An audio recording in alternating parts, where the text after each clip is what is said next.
Dabawenyo, taga-suporta sa pamilya Duterte ug mga opisyal sa LGU Davao ang panawagan nga magkahiusa sa pagpaabot og suporta kang Vice President Sara Duterte, Office of the Vice President Chief of Staff Attorney Zulaika Lopez ug sa mismong Office of the Vice President pinaagi sa pagtambong sa giorganisang candlelighting and prayer rally niadtong Sabado sa gabi.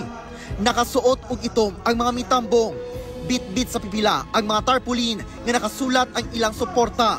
Ingon man ang pag-awhag nga protektahan ang konstitusyon. Kinihuman ang pagpang-ipit matud pa sa Administrasyong Marcos kang VP Sara. Diin gidamay na ang mga opisyal sa OVP. Dihang gisulayan sa House Sergeant at Arms. Pinaagi sa mando sa House Committee on Good Government and Public Accountability nga ibalhin si Lopez gikan sa House Detention Facility ngadto sa Correctional Institution for Women sa Mandaluyong City. Buta nga gialmahan ni Lopez og ni VP Sara nga mao'y nahimong legal counsel ni Lopez. Sa programa, dunay gipasalida nga mga nahitabo niadtong martial law og EDSA People Power Revolution nga mao'y nagpatangtang sa duha ka dekadang paglingkod ni kanhing Pangulong Ferdinand Marcos Sr. Gipagawasab ang mga testimonya sa martial law victims. Naghalad og pag-ampo ang mga representante sa Muslim, Kristiyano ug lumad ug nagsindi og kandila isip simbolo sa hayag nga kaugmaon.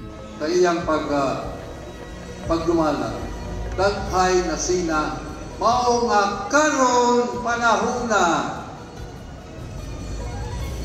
dunay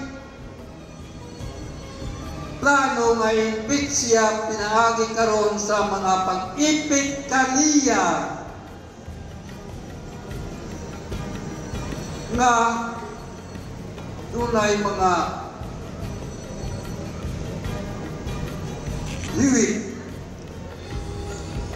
hiwit nga mga hinungdan bisan wala diya buhatan. Ang nagpakuntem kay Atty. Zulaika, kriminal na!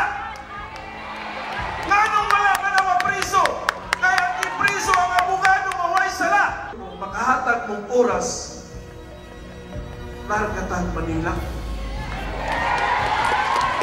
Giorganisa matud pa ang aktibidad sa volunteer groups. Well, para sa Kwa, this is just the start of everything. No? This is a prayer rally. This is really a prayer for peace. No? For peace, nga wala na yung mahitabo nga any kagubot sa atong sa Pilipinas, dili lang sa Davao City. Si VP Sara nagpaabot sa iyang pasalamat sa suporta. Nagpapasalamat po ako sa inyong suporta sa akin.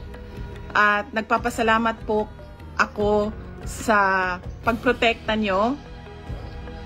Unang-una po kay Yusek Zulaika Lopez at sa lahat po ng mga personnel ng Office of the Vice President. Kauban si Jojo Solarte sa kamera. Ako si Argil Relator. 1 Mindanao.